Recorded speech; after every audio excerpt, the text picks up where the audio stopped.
Hey everybody, this is Unholy Hyverox. I'm back. I've been busy. I've been out of a computer, and yeah, I've lost all my Diablo 2 stuff. So I'm doing something a little different here, and I ended up doing Middle of the Rift because it just dawned on me, hey, I kind of want to do a video of this. But I guess the plus side, this won't be like an hour long when I do this, but I just kind of want to briefly go over this build. And yeah, I mean, as I advertise into the video title itself, I've gotten a 290.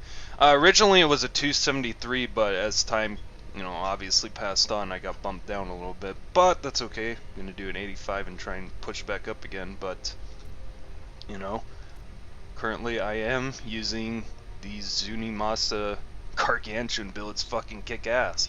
Like, I have a lot of fun playing this.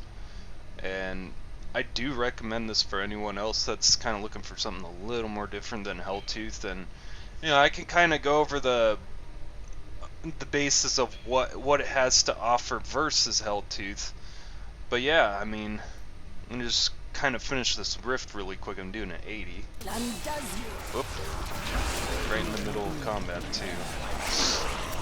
But yes, this is a very good build. It's very underrated. And the craziest part is actually using the same gear, the starter gear that you get, which I think is fucking insane. And one of the things, okay, whoops, I didn't mean to press that. One of the things too you want to try and watch, keep your minions clustered like that. Just kind of watch the mini-map, and you'll be fine. And you want to watch videos. And I'll explain more of what that is in case you don't know what it is. But very, very important if you want to do some high grade reviews. So we got another elite pack here. As soon as I can get them clustered in my my minions, I can actually show off, what kind of damage this thing has to output.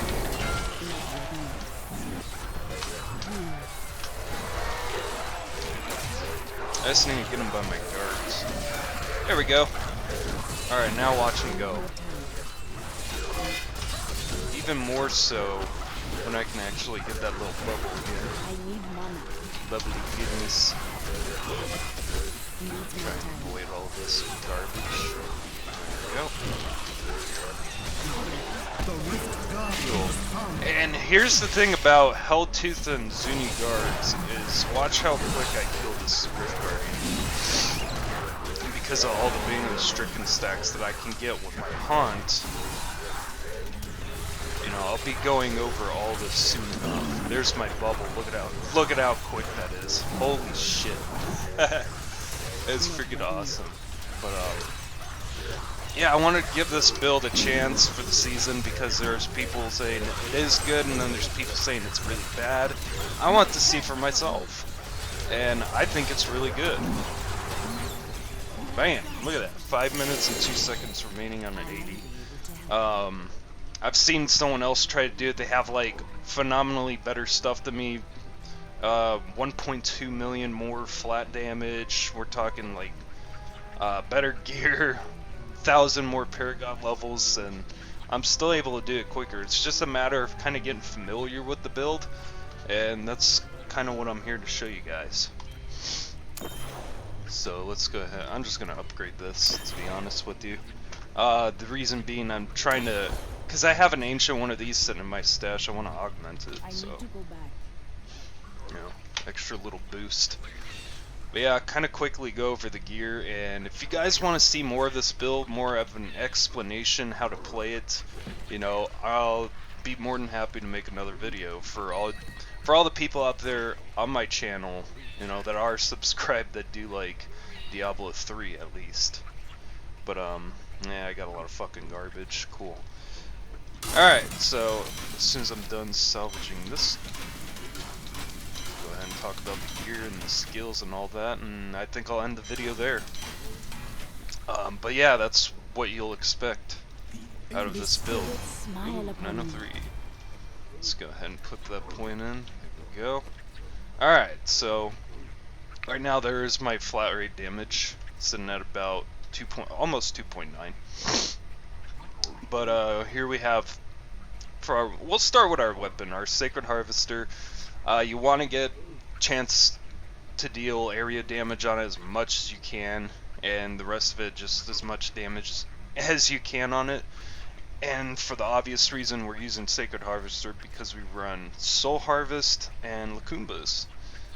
And the reason we're doing this so we can actually sustain attacks, take hits, because this gives us in total with 10 stacks, not only we're getting the armor bonus from Languish, but we're getting 60% total amounts of freaking damage reduction just from that.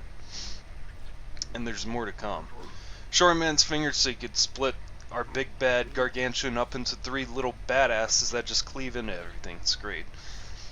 We have ourselves the 5-piece Zunimassa set because we're running Royal Ring of Grandeur in our cube. And I'm using the gloves, chest, pants, boots, and string of skulls. Now you could go the helmet. I actually do have a helmet. Right there. That's in case you do have a very good Tasker Theo though. So if you want to use something like that or something like that even, yeah, you could do that. You could totally do that. I feel like my Mascajarum is better though, so I went with Mascajarum with the Zuni gloves, and then I put my Tasker and Theos inside my cube, which I'll go later. Okay, and here's a very personal preference sort of area right here, the shoulders. It's between Corruption and Pulsion of the Skeleton King. Now what that does is it gives you a 25% chance to self-res. As cool as that is, it is only a 25% chance that it actually occurs.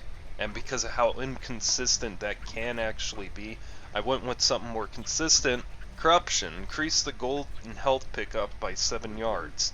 And that is incredibly useful since we're running Grave Injustice.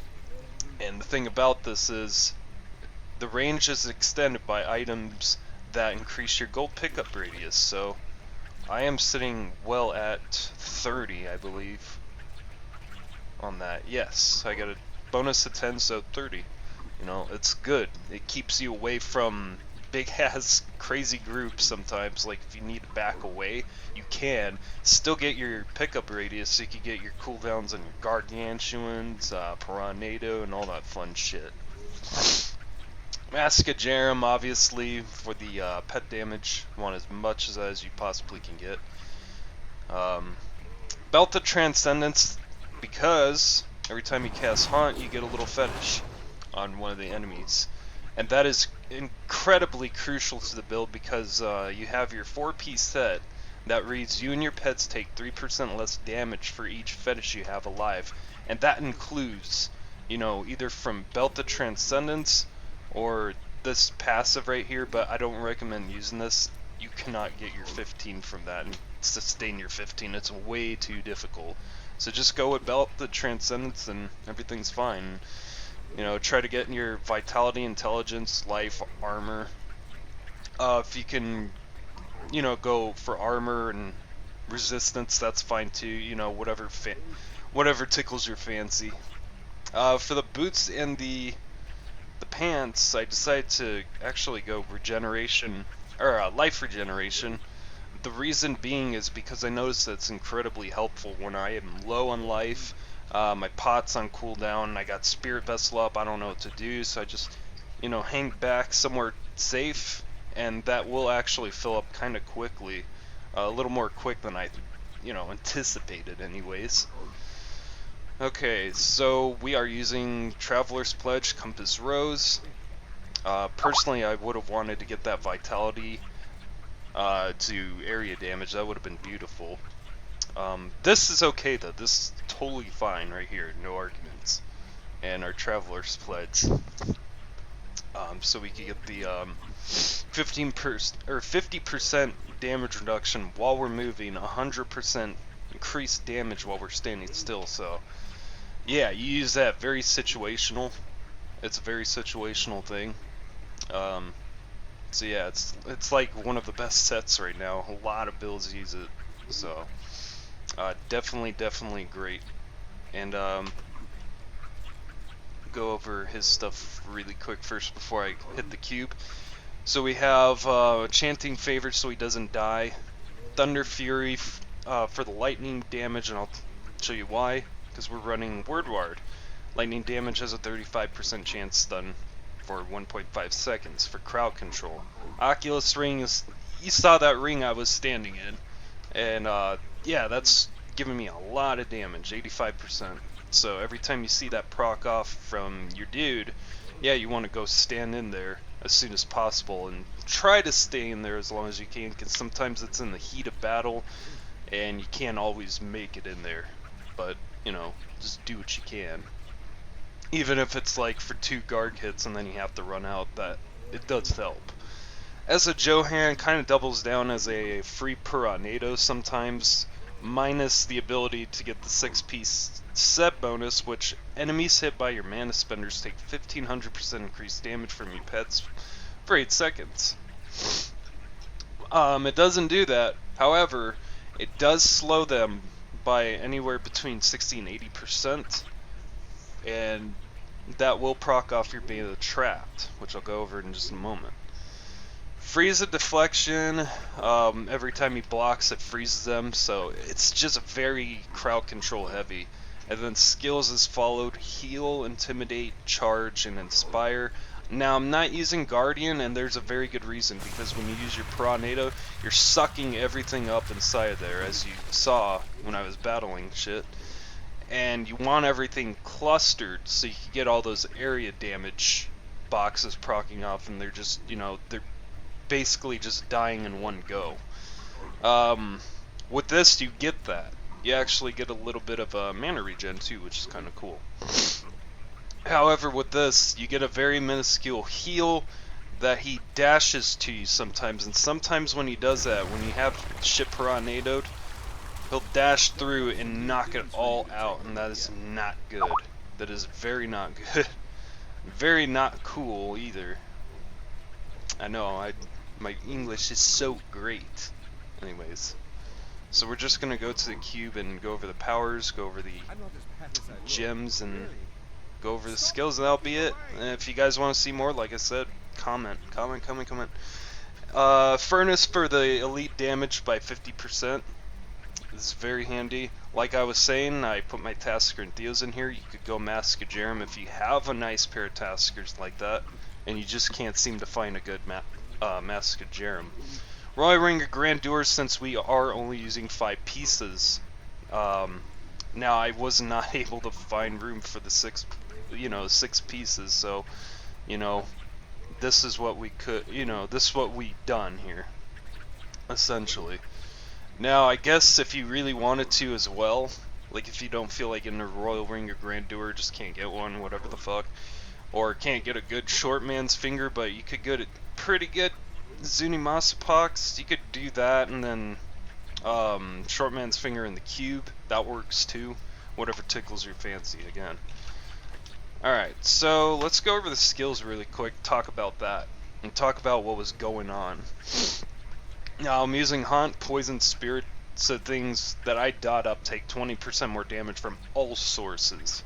Now, the best part about this is because of the 6-piece set as it reads, it needs to be hit by a mana spender to take that massive damage boost that you're getting.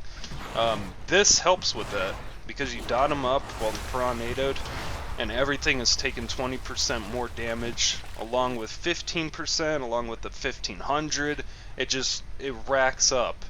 You destroy everything in there, your haunt spreads out, and you're not having to sit there and spam a whole lot. The times you do want to spam it, is like when you get an elite group, mainly the yellows, because you got one to deal with, you suck it up, and you haunt a couple of them, everything's taking that bonus damage from your Zuni set, but you're also dotting them up because of that.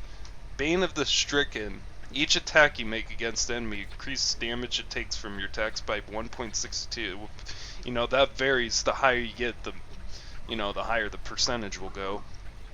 And it's great for taking down elites, especially Rift Guardian bosses, as you saw. because of that 25% increased damage against bosses and Rift Guardians. So it is such an amazing little thing. Same with this Enforcer. Increase the damage of your pets by X amount, and your pets take 90% less damage. I haven't seen any of my Gargs die, none of my fetishes die. They're always living because of that. And, you know, I actually want to try and get that to a 40%. And what makes this really good now is the fact it's no longer an additive. It now multiplies the damage. So that is such a good freaking legendary gem now. And Bandit Trap for the obvious given. We're getting another, you know, it scales about the same with Enforcer actually. And that's for controlling impairment effects, which, you know, includes piranhas. Soul Harvest actually triggers that. As a Johan triggers that. That's why we're so heavy on this, because we want our Bandit Trap to basically proc off as much as we can. I heard Haunt supposedly does it too, but don't quote me on that. I'm not entirely sure. Anyhow, so that's why Haunt is so good for this build, and that's why I recommend Poison Spirit. Now, Piranhas, we go Piranado for the obvious reason of sucking them up and being able to kind of sit by closely, mooch off from Grave Injustice, which gives us that cooldown reduction we need. And just this, it's all about the piranhas, man. It's all about the piranhas. I went with Spirox Severance instead of Jump because sometimes I like only 2 seconds versus the 3. A lot of it with Frozen, plus the movement speed. The movement speed is so handy. We went with Soul Harvest Languish for the build to increase armor 10% per harvested enemy, which you could go up to 10 with the Soul Sacred Harvester. So, there you go. Fetish Army Legion of Daggers, because it gives you the most fetish count out of all the different runes here. It gives you 8 as opposed to 5, and some of them are 7. I'd rather have the 8. You know, Gargantuan Humongoid, because he's pretty much the most powerful one. Like, there's other ones I see potential in, but right now Humongoid is definitely the best. So if you're gonna run it, do a cold build. All right, we're running Spirit Vessel for that pretty much life insurance, and it does come in handy. It's very, very handy, because I do a lot of risky stuff at times to get my time up the way I did.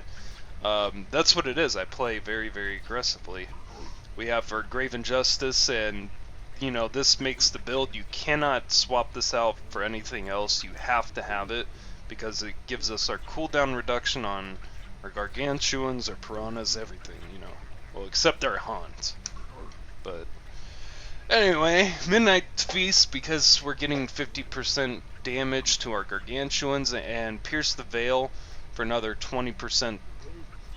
Now, I could go Confidence Ritual, but I much prefer this, because there are times like, you know, let's use Kadal as the prime example here, this little bitch right here. You know, say that's the Rift Guardian boss, he's doing a lot of shit down here. You know, I just get like right there, and I can just sit there and freely cast Haunts without having to worry about getting annihilated. Still getting my 20% damage versus the 25% I'm probably not going to get because I got the Herald of Pestilence guy, whatever his name was. I don't remember his name, don't really care because I don't like him, he's too overpowered, no one really likes him.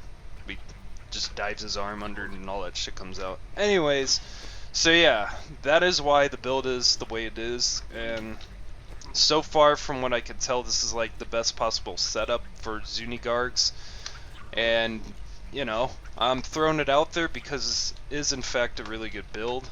As you can see, it's landed me as high as it did on the leaderboards. Yeah, 290. 290! And I'd done an 84 with about a minute and a half to spare, just about. It's very, very good, and it's pushing ahead of a lot of these other. Look at this, like yeah, this guy's got a better Traveler's Pledge. Okay, not so much on the Compass Rose. They even have the option to use Witching Hour. That's what Helltooth has. Jeez, better gloves than me. So yeah, I mean, it has potential. You just need to, kind of get familiar with its play style. It's a little bit trickier. Helltooth is a lot easier to adapt to versus Zunimassa Gargs. You have to have patience with this build. I kid you not. But yes, it's all about that area damage. Stack them up as much crit damage as possible, crit chance, gargantuan damage, and trying to get a little bit of a health regen and whatnot in there, and you should be just fine. But that's the premises of the build, and that's how I set it up. Now you obviously can change a couple things if you want, like the things I rolled versus what you want to roll. Maybe you don't want the life per second of the regen, or whatever the case may be. Maybe you don't want the health regen. Maybe you want more armor or something. That works too. I just went with the regen personally because I like it. So yeah, tell me what you think of the build in the comments below. Like, comment, subscribe, do what you gotta do. Share this video to your friends, maybe your family if they play. And as always, I will see you guys next time. I will try to pump out more videos. I really, want to try and get this back on track. So I am going to try and make it a goal to make at least a video per week, or even 2 weeks at the very, very least. But right now things are hectic. My health isn't doing fantastic. And, life sucks sometimes. But hey, it is what it is. We still got to get stuff done. Anyways, I will catch you guys in the next video.